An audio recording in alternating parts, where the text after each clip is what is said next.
Boa noite para você de casa. Agora o NTV News. As movimentações no dia de finados nos cemitérios em Patos de Minas. As celebrações realizadas pela Igreja Católica e a retomada das visitações à cripta na Catedral de Santo Antônio. Na edição do NTV News deste feriado você vai ver também. Cemitério para animais de estimação atrai visitas de tutores para homenagens. Vídeo mostra bandidos furtando em loja de celulares em Patos de Minas. Polícia faz buscas para localizar autor de homicídio ocorrido em São Gotardo. Futebol. Precisando vencer, Cruzeiro apenas empata, mas Luxemburgo aposta em permanência mesmo com reta final de temporada sofrida. Atlético quer virar a chave contra o Grêmio no Mineirão após revés fora de casa. Especialistas alertam para a importância das crianças brincarem ao ar livre. E um ano depois, a gente mostra a situação de superação de uma família vítima de acidente de trânsito que ainda sofre com as consequências e sequelas. Estas e outras notícias a partir de agora no NTV News.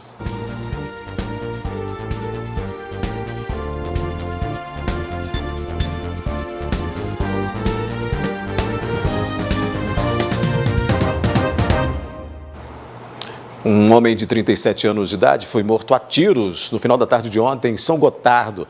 O atirador ainda não foi localizado e a polícia segue em busca de informações para apurar o homicídio.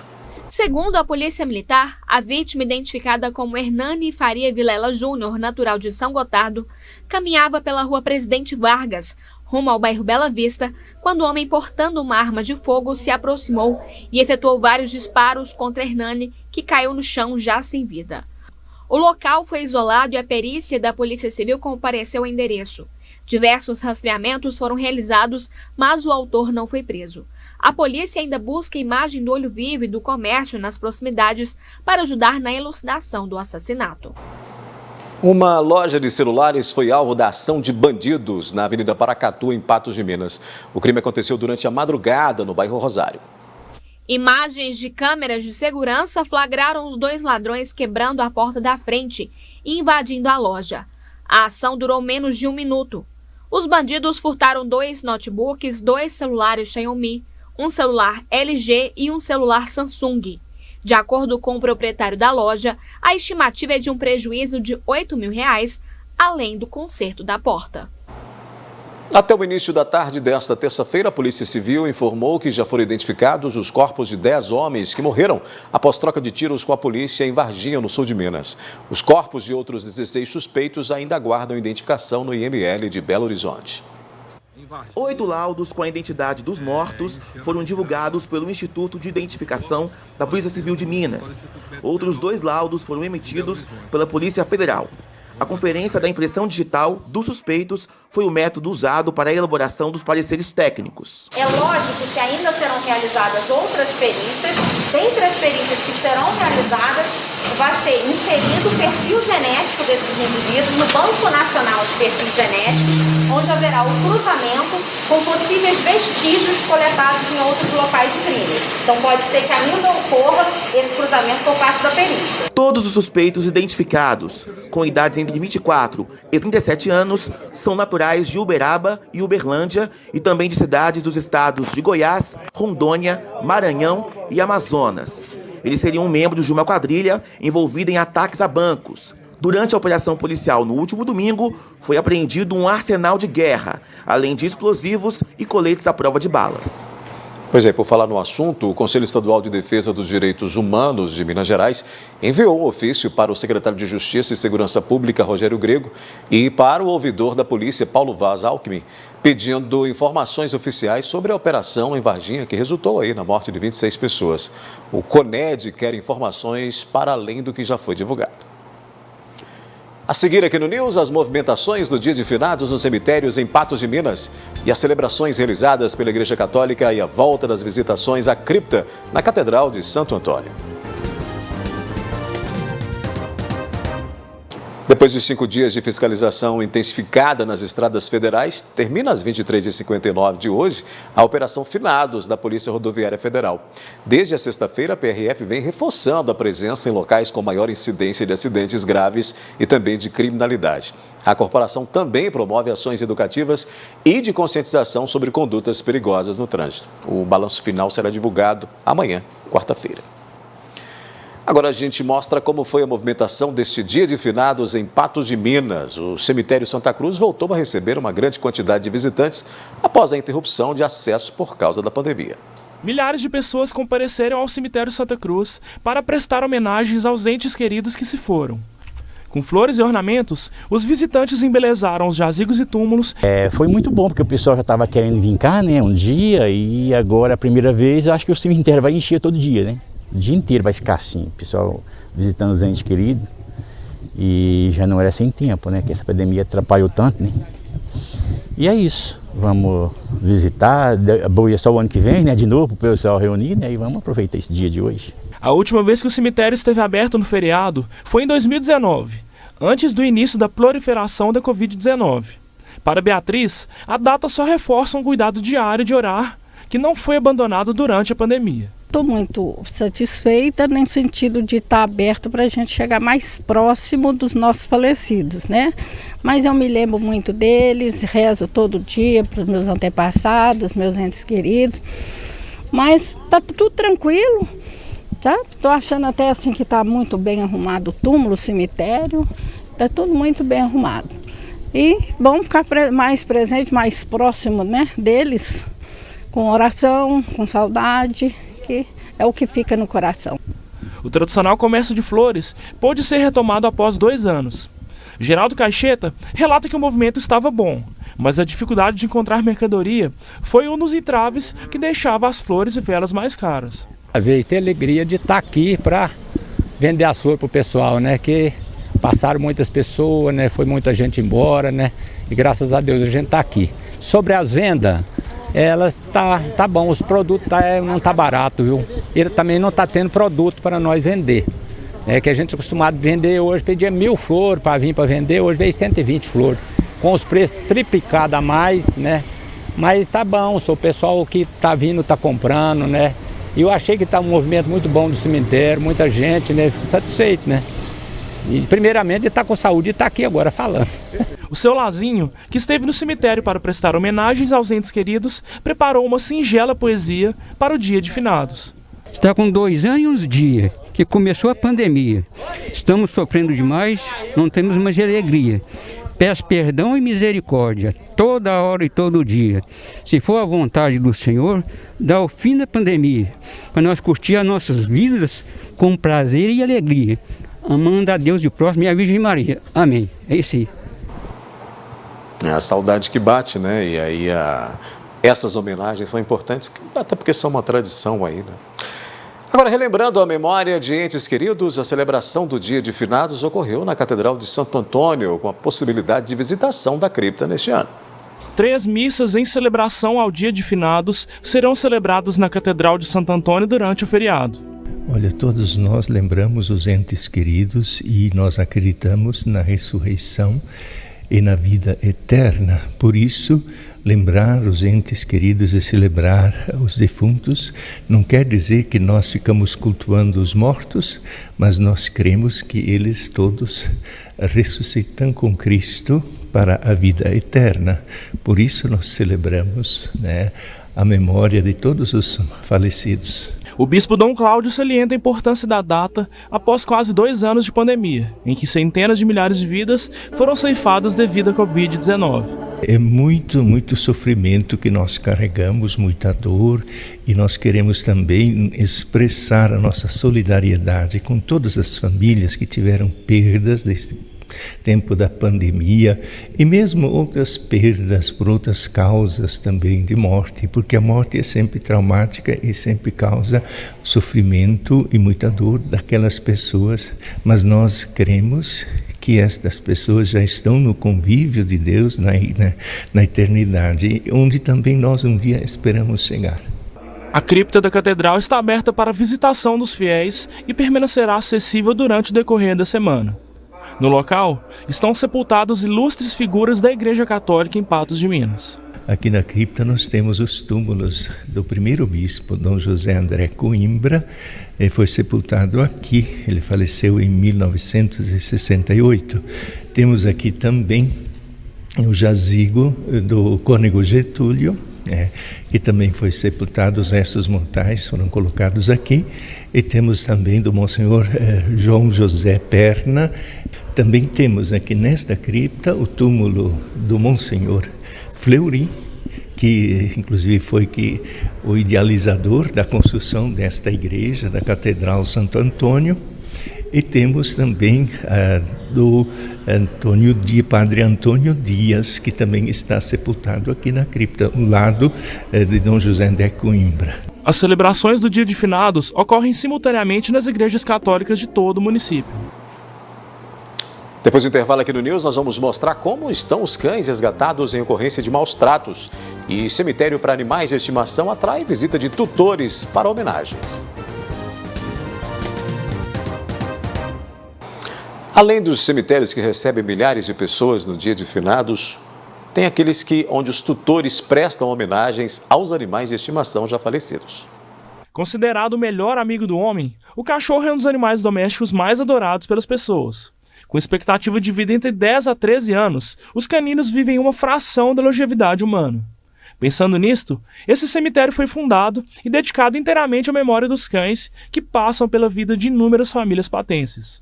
Sempre que dá oportunidade, até em outras datas, não ser Dia de Finado, a gente vem cá, né? Porque ela tinha muito amor pela Mel, cuidava muito, né?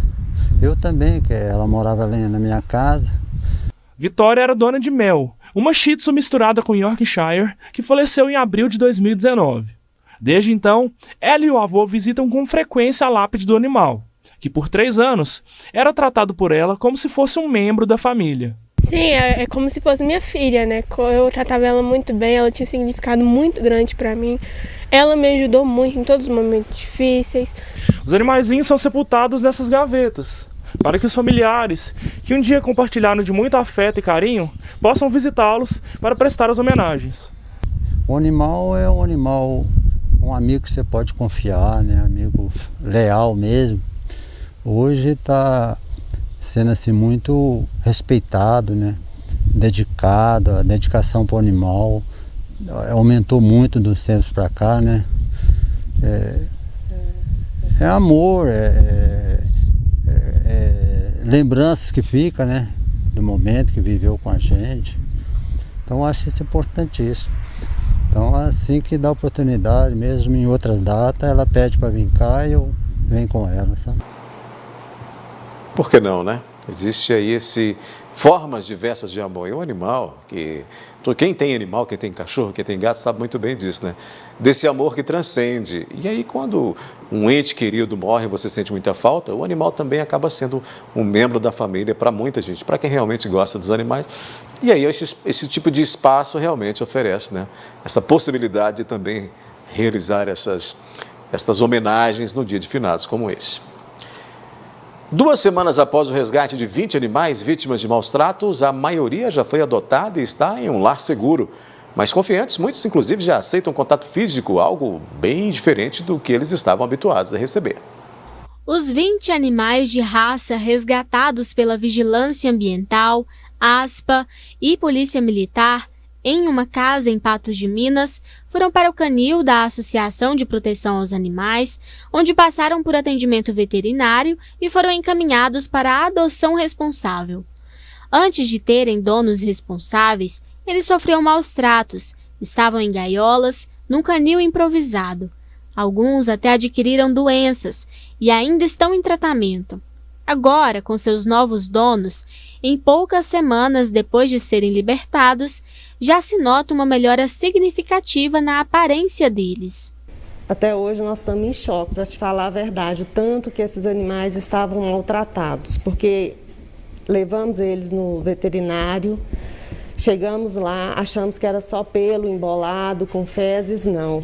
São todos, tem animais, alguns animais que a gente achava que estava até animais prenhas, não eram animais prenhas, era infecção no útero, piométria, caso gravíssimo, quer dizer, iam morrer à míngua, né?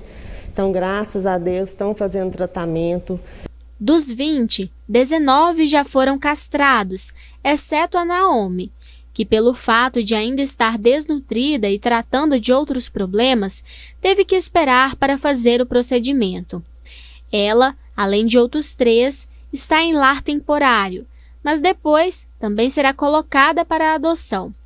Ela está passando por tratamento veterinário, porque ela está com problema sério de pele nos olhos, e a gente acredita que ela tenha tido cachorrinho recentemente, né? Está com anemia, e ela assim, tem muito medo, tem pavor ao toque. Por isso que eu optei em levá-la para minha casa como membro da ASPA, até ela acostumar com carinho, né? E eu vou cuidar dela um tempo. Ele já é um animalzinho mais sofrido, ele ficava trancafiado, né? Tinha que ficar lutando por alimento. Então, a gente tem que trabalhar com eles todos os dias, a questão deles poder se alimentar bem, deles se sentirem confortáveis no local onde eles estão. Ela ficava muito eufórica na hora que via comida, porque eu acredito que ela não tinha... não era, né? Alimentada da forma correta, com todos os momentos que tinha que ter dado comida para ela. Chegava perto dela, ela já acuava, ela deita na hora, fazia xixi de medo. Então, tudo isso já veio melhorando bastante. Hoje você consegue passar do lado dela e ela não deita. Hoje ela já fica tranquila, né, Cacau? A associação também reforça que os cuidados com esses animais também necessita do apoio da população. O valor dos tratamentos veterinários e das medicações gira em torno de R$ 8.000. Por isso, a ASPA conta com a ajuda das pessoas. Quem puder doar qualquer valor pode realizar um Pix no CNPJ da associação, que é o 0740 6845 0001 20. Cachorro é tudo de bom, né? Daqui a pouco aqui no News, futebol. O Atlético quer virar a chave contra o Grêmio no Mineirão após revés fora de casa. Precisando vencer para escapar de vez do rebaixamento, o Cruzeiro apenas empatou na Série B do Brasileiro, mas Luxemburgo aposta em permanência mesmo com a reta final de temporada sofrida para a Raposa. O boletim epidemiológico da Secretaria de Estado de Saúde desta terça-feira mostra que Minas Gerais registrou 417 novos casos da Covid-19 e 4 mortes em decorrência da doença nas últimas 24 horas. O levantamento aponta que já são 2.185.953 infectados em Minas desde o início da pandemia, além de 55.592 perdidas para a enfermidade. Os casos recuperados da Covid chegaram a 2.109.242. Além disso, 21.119 moradores de Minas Gerais continuam em acompanhamento médico, internados ou em isolamento social. Os números ainda são altos, os números ainda mostram que a pandemia está aí, mas são bem diferentes dos que a gente viu aí durante o pico maior, né? Quando a gente viu aí o estado com uma dificuldade muito grande, milhares de mortos diariamente aí no Brasil, né? Em Minas Gerais aí centenas e centenas de mortos todos os dias. Quando a gente se depara com esses números que ainda são tristes, ainda são realmente ruins, né? Do ponto de vista do que é a pandemia, né? Números aí que ainda deixam a gente chateado porque tem pessoas morrendo, ninguém quer que isso aconteça.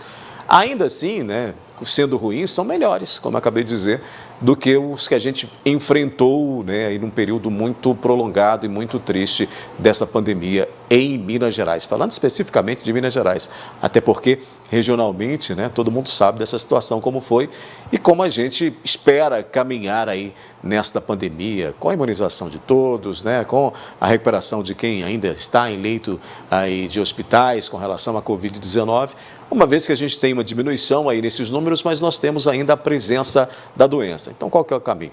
É a vacinação, como a gente sempre diz, e os médicos dizem, todos os pesquisadores dizem, é a vacinação, é a imunização das pessoas, segunda, terceiras doses aí de reforço, além, é claro, dos cuidados que a gente precisa manter, até porque a gente tem aí ainda, né, o risco de se infectar com a Covid. Independente da idade que você tenha. Ontem, inclusive, a gente mostrou aqui, ontem, né, a história da garotinha que pegou a Covid-19, garotinha de cola ainda, pegou a Covid-19, está sofrendo aí com as sequelas dessa Covid-19, o que demonstra que a gente precisa se cuidar, independente da idade. Pessoas mais velhas morrem mais facilmente do que as pessoas mais jovens, mas elas sofrem muito também e têm aí agravado seu estado, né, diante dessa doença. Então, todo cuidado é muito importante nesse momento ainda, né? Vamos ter muita calma. Olha, devido ao feriado, a Secretaria Municipal de Saúde de Patos de Minas não divulgou ainda hoje, né, o boletim contendo os números de casos de óbitos, as recuperações, os números das ocupações hospitalares, né? A última atualização da Prefeitura foi publicada na última sexta-feira pelo município. A previsão é de que os dados estatísticos da pandemia voltem a ser divulgados em Patos de Minas amanhã. Após mais um jogo, a gente muda de assunto, porque após mais um jogo do Cruzeiro, que terminou com o placar empatado, o técnico Vanderlei Luxemburgo avaliou que a reta final do time na Série B do Brasileiro continuará sendo sofrida no desafio de não ser rebaixado. O gol do Vila foi marcado após pênalti de Lucas Ventura em Alisson nesta jogada. Cleiton vai para a cobrança da penalidade e bate firme, não dando chances de defesa para o goleiro Fábio. Alguns minutos depois, o Wellington Nem é derrubado por Rafael dentro da área e o árbitro Delson Freitas apita indicando a infração. O gol é marcado por Giovani, que cobrou deslocando o goleiro Jorge e fazendo 1-1 no placar. Na coletiva de imprensa, o técnico Vanderlei Luxemburgo reclamou do gramado e de um excesso de cera por parte do adversário, segundo ele não verificado pelo árbitro do jogo. Nada contra, eles fazem aquilo que tem que fazer, quem tem que proibir é o juiz, né? Eu, antes de começar o jogo, eu falei pro árbitro, falei, olha aqui, todos os times que estão vindo aqui, eles começam a ganhar tempo, já no primeiro tempo, cair no goleiro, cair no zagueiro, demorando a bater falta, demorando a bater arremesso lateral. E eu fui falar no final do jogo, ele falou que não aconteceu nada demais. Quer dizer, para eles nunca acontece nada demais, está sempre o cara atrasando o jogo, 30 segundos, 40 segundos. Aí eu virei para ele e falei assim, posso fazer uma gentileza comigo? Você pode fazer uma gentileza comigo? Troca você e vai para ser técnico, que eu venci o árbitro, para você ficar lá fora vendo se essa maneira como o adversário age, se vai te irritar.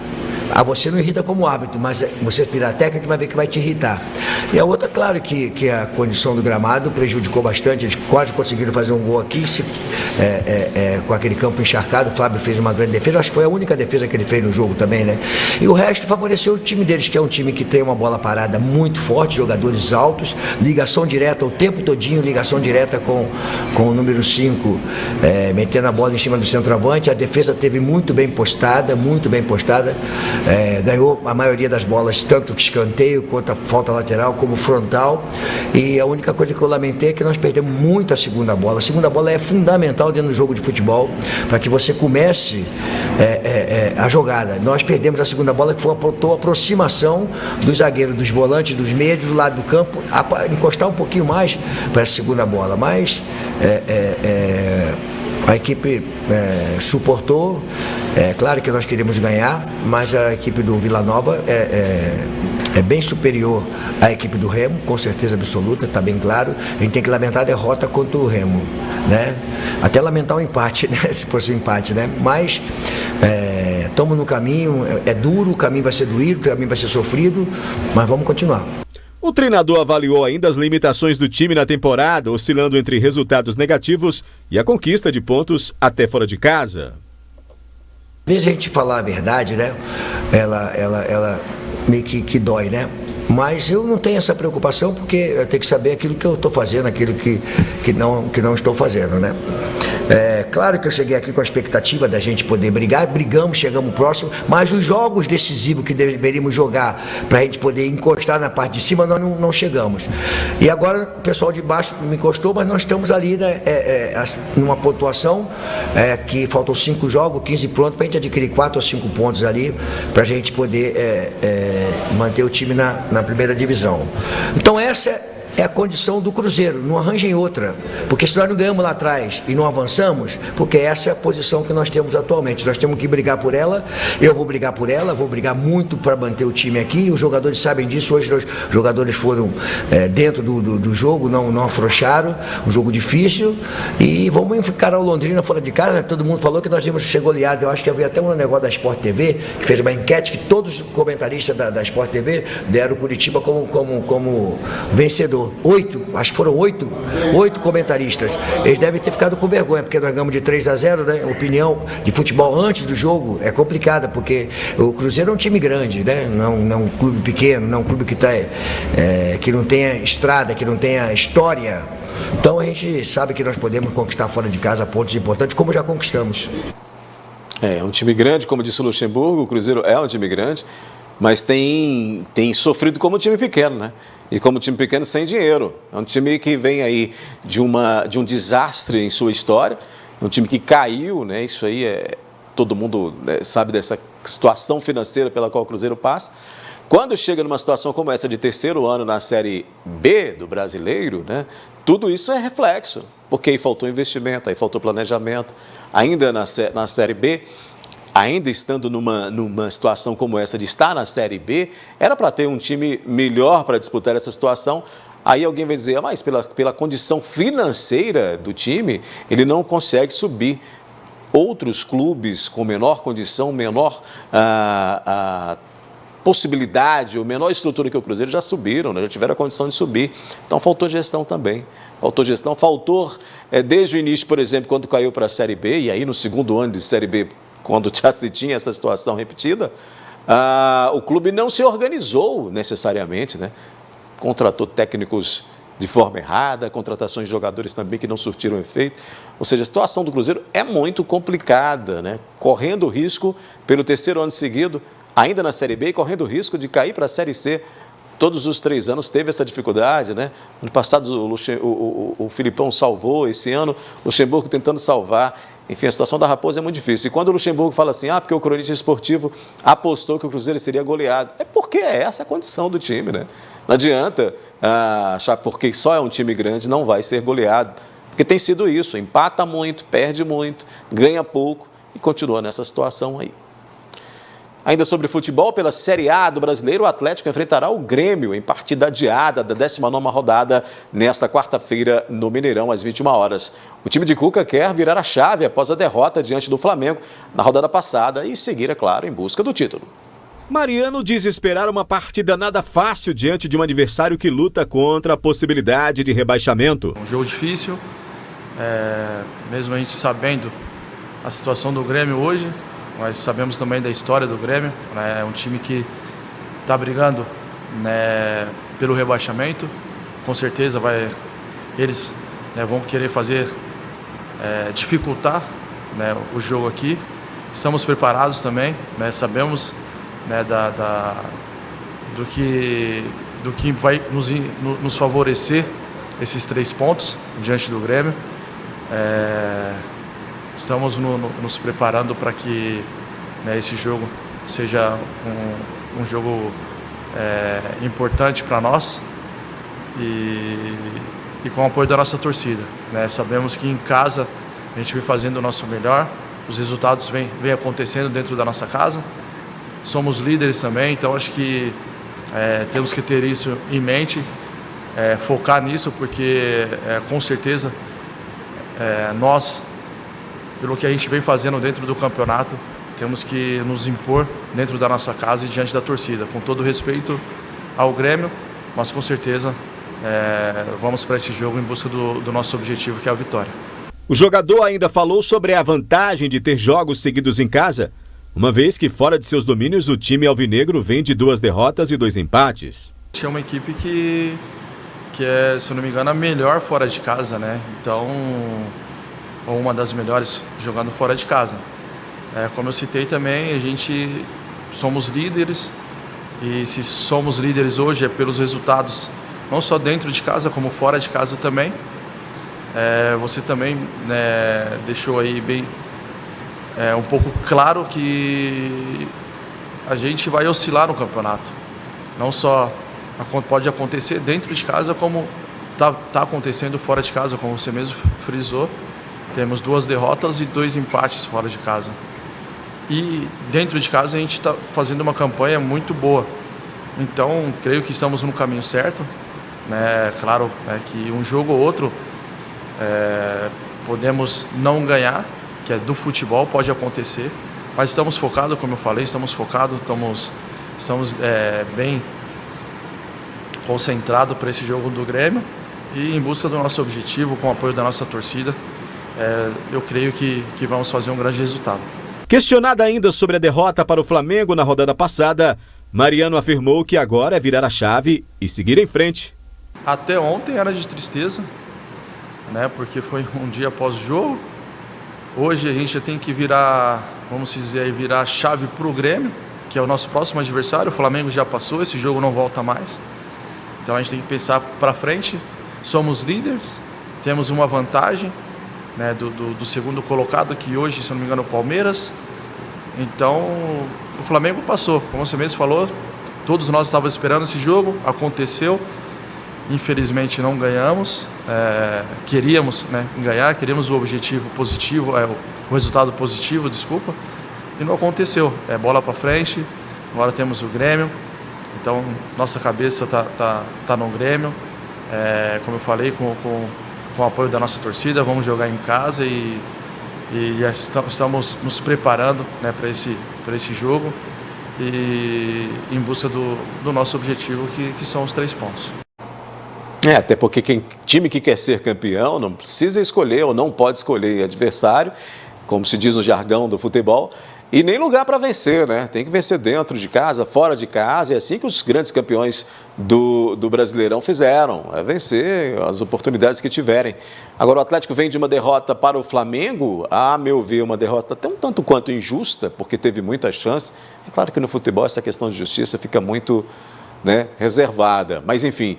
É um time com grandes possibilidades de ser aí campeão, provavelmente será campeão brasileiro, mas não pode desleixar ou relaxar num momento como esse. Todo clube passa por isso. Todos os grandes clubes que venceram ou não venceram o Campeonato Brasileiro, mas tiveram uma boa campanha de principalmente de primeiro turno, início ali do segundo turno, passaram por essa situação. É aquele momento, é aquela virada, aquele momento crítico em que os times começam a sofrer, em que aí os outros adversários já entendem a maneira dele jogar e mais ou menos pode ser isso que está acontecendo com o Galo. Agora o Cuca é muito, muito inteligente para mudar essa questão toda e depende dele para isso, porque tem as peças, né? Tanto no banco como titulares jogando, o Cuca tem essas peças para fazer essa diferença. Fato é que o Flamengo tem aí 2 jogos a menos. Se vencer, amanhã ele faz um outro jogo, né? Faz um dos jogos, né, que ele tem aí a menos do que o Atlético. Se vencer, coloca fogo coloca mais aí combustível nessa fogueira, porque aí o Atlético é obrigado a vencer também, não pode bobear diante de um time como o Grêmio, com todo o respeito que o Grêmio merece, mas está em crise, está com risco aí de ficar ali na zona da degola, de cair, né? Um time que vem aí numa dificuldade durante esse campeonato deste ano, o Grêmio, teve uma confusão aí na partida passada com invasão de campo, depois de uma derrota. O que ocorre? Tem que aproveitar esse momento, não pode perder para um time desse. Agora, é perigoso? É perigoso porque é um time que precisa vencer desesperadamente, no caso dos gaúchos, e isso pode complicar a situação. O Atlético precisa vencer, né, para se tranquilizar ainda mais, porque tem uma boa vantagem ali sobre o segundo colocado, tem uma boa vantagem sobre o Flamengo, que é quem tem mais chance de alcançá-lo devido aos 2 jogos a menos. O que não pode é perder amanhã, porque aí o Flamengo vai a 52, e aí a diferença diminui, e aí a situação fica mais complicada, numa vez que ainda não é desesperadora, mas aí você vê no retrovisor, aquele segundo colocado, né, aquele que tem chance de ultrapassar já chegando. É preciso então ficar muito atento. Agora, tem time para ser campeão, tem time para vencer Grêmio e outros jogos que vieram, até porque tem 3 partidas dentro de casa. O Atlético tem uma sequência de 3 partidas dentro de casa. Alguns cronistas falam, mas fora de casa não foi tão bem assim. Não foi tão bem assim, lidera o campeonato. Como assim, né? Foi muito bem, é que perdeu porque tinha que perder, né? E todo mundo consegue ganhar todas. Eu acho, continuo apostando minhas fichas aí num título do Atlético, que depois de 50 anos pode o torcedor voltar a comemorar aí um título brasileiro, com um bom time montado por Cuca, com um bom time montado aí pelos financistas do Atlético, né? Gastando aí 200 e tantos milhões, quase 300 milhões aí nessas 2 temporadas aí, para chegar a um time desse, que tem todas as condições de ser campeão. Mas a gente dá uma parada por aqui no News, depois do intervalo, especialistas alertam para a importância das crianças brincarem ao ar livre. E um ano depois, a gente vai mostrar a história de superação de uma família vítima de acidente de trânsito que ainda sofre com as consequências e sequelas. Você que tem uma criança em casa, eu quero propor uma reflexão. Quantas horas por dia ela fica em frente às telas? As telas, como essa, por exemplo, do celular. Pois é, você sabe que nesses tempos que a gente vive, né? Quanto tempo você fica em frente a essas telas pode mudar a situação, né? Especialistas, inclusive, alertam que brincar ao ar livre é sempre mais importante e é preciso ser incentivada essa prática desde cedo para melhorar o desenvolvimento da criança.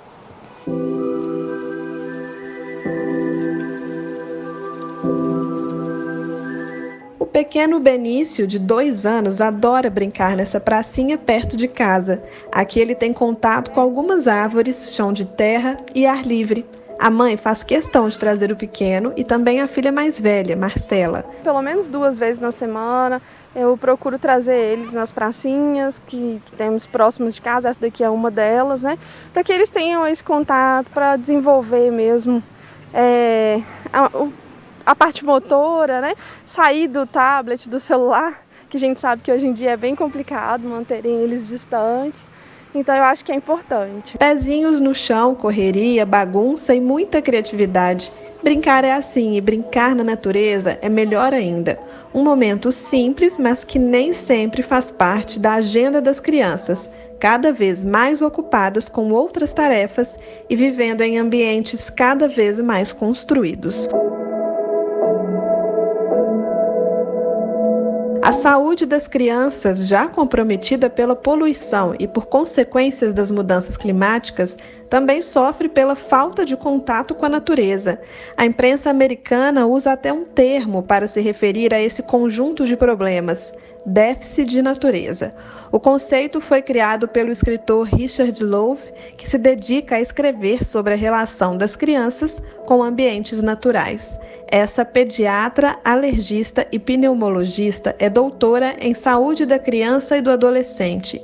Ela explica que esse contato traz benefícios cognitivos e para o sistema imunológico. O contato com a natureza, né, e essa proximidade, ela é muito saudável para a criança e estimula a criança em todos os aspectos mesmo, tanto do ponto de vista de interação social, de respeito à natureza, convívio, de crescimento e desenvolvimento, na medida em que permite explorar coisas novas, até o pisar no chão, prestar atenção na formiga caminhando, nas diferenças das folhagens e das flores. Então, isso tudo aguça a sensibilidade da criança e é favorável, além de ser um momento de relaxamento também e aprendizagem. E não dá para esse ser um programa que acontece às vezes, viu? A médica explica que passar mais tempo ao ar livre deve ser rotina. Pequenos momentos todos os dias, eu acho que eles são muito importantes. Então, como eu falei, não precisa esperar um dia especial, mas o importante é essa prática no dia a dia. E, de novo, pode ser o passeio, pode ser o quintal, pode ser na casa da tia, da casa da vizinha, ou numa praça pública, né? Aonde houver essa disponibilidade de acordo com o que a família conseguir. Alternativas que resgatam o direito a uma infância ao ar livre crescem em todo o mundo. Uma delas é a Aliança pela Infância, movimento que surgiu na Inglaterra e chegou ao Brasil há 20 anos. O movimento fomenta e promove iniciativas em prol de uma infância saudável e feliz. A criança é natureza, o ser humano é natureza, nós somos natureza, nós fazemos parte da natureza. Se trata de reconhecer, resgatar e sempre reconhecer, né? Sempre promover um brincar onde a criança possa estar em comunhão com a natureza, com respeito a todos os seres vivos. Esse brincar próximo, essa experiência essencial próxima da natureza é muito mais efetiva do que a conversa sobre a preservação, a conversa sobre a natureza. É claro que as conversas são importantes, são necessárias, são fundamentais e devem acontecer, mas estimular que a vida aconteça próxima da natureza estimula o vínculo com essa natureza, estimula esse cuidado, né, esse respeito de uma maneira que é essencial, porque ela passa pelo que é mais básico da criança, que é o brincar, né? A urbanização crescente das últimas décadas reduziu ainda mais espaços nas cidades e, com o aumento da violência, brincar na rua se tornou apenas uma história que os adultos contam sobre suas próprias infâncias. Mesmo em bairros periféricos, onde muitas vezes é mais fácil encontrar áreas verdes, é comum que os córregos estejam poluídos e o ambiente acabe por oferecer riscos. Aquele esgoto a céu aberto correndo na porta da casa da criança na favela, ele é um direito à natureza que foi retirado daquela criança. A gente não pode pensar na natureza só quando é um ambiente bonito. A gente tem que pensar na natureza quando é a ausência dela, né? O saneamento básico está muito ligado a isso também. A gente tem que pensar nos povos indígenas, o que a gente pode aprender com eles, né, com imensa sabedoria que eles têm na relação deles com a natureza e com as crianças, né?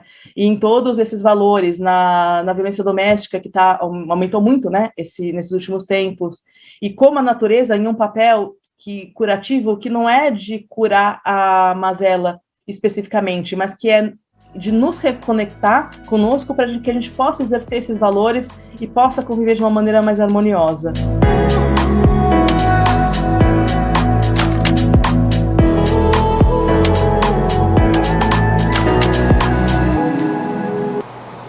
Esse déficit aí, né? É sinal de nós termos muita tecnologia e pouco espaço para as crianças poderem se divertir ou interesse, né? Até porque a vida fica tão corrida que acaba sendo mais fácil deixar a molecada na frente do celular ou da TV ou do computador, e aí acaba surgindo essas questões, como esse especialista americano aí colocou, com déficit de uma coisa que era tão comum para outras gerações e que hoje fica tão distante para a molecada poder sair de casa e brincar aí em espaços comuns, né? Na rua não digo porque hoje não dá mais, mas em espaços aí para ter contato com a natureza, por exemplo. A gente muda de assunto. Em outubro do ano passado, a equipe da NTV acompanhou, o jornalismo da NTV acompanhou de perto o resgate de 5 pessoas vítimas de um grave acidente na 354. Um ano depois, a família ainda lida com as sequelas e as consequências deste desastre. O acidente aconteceu na madrugada do dia 4 de outubro de 2020. Os 2 veículos de passeio bateram de frente na MGC 354, próximo à Ponte 3 Barras, em Presidente Olegário. O trânsito ficou interrompido por cerca de 40 minutos. Os 3 ocupantes da Paraty, Antônio da Silva, Mercedes Dias e a filha do casal, Ana Gabriela, ficaram gravemente feridos. O casal ficou preso às ferragens e foi preciso usar um desencarcerador para retirá-los. Uma testemunha informou que a motorista do veículo Vectra, com placas de Patos de Minas, tentou fazer uma ultrapassagem em local proibido e acertou em cheio a Paraty. A informação foi confirmada pelo motorista da Paraty, que disse que tentou desviar, mas não conseguiu.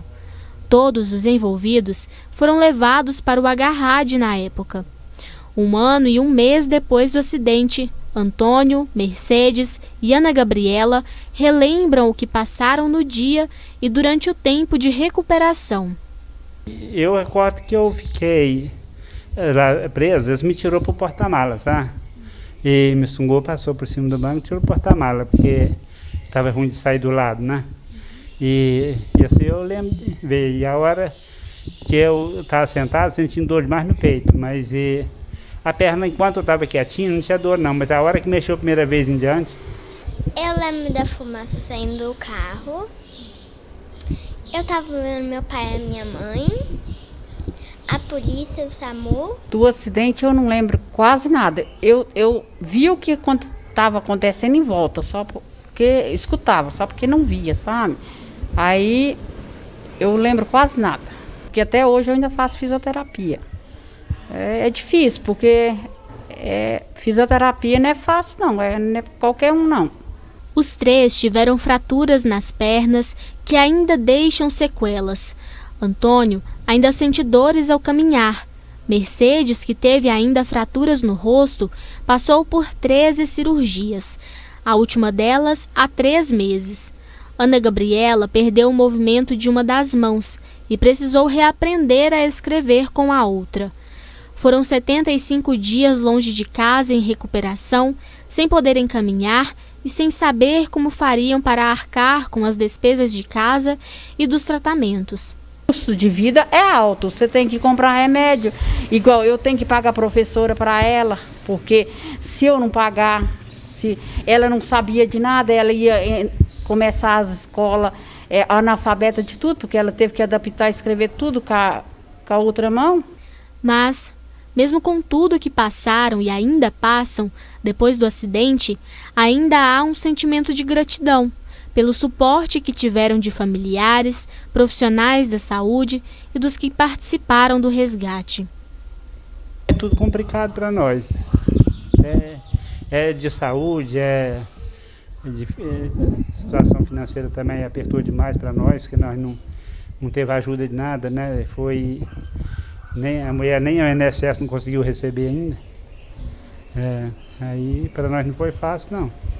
Mas graças a Deus passou, né? Deus ajudando, mas vai conseguir ainda de novo, né? Tem que agradecer muito o Corpo de Bombeiro, o SAMU,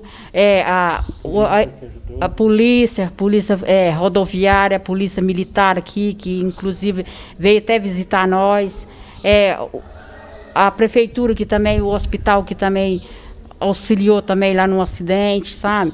Eu tenho que agradecer também que eu precisei de sangue.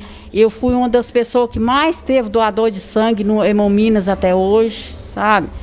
Eu tenho que agradecer a minha família, que graças a Deus que é uma família que é poucos que tem.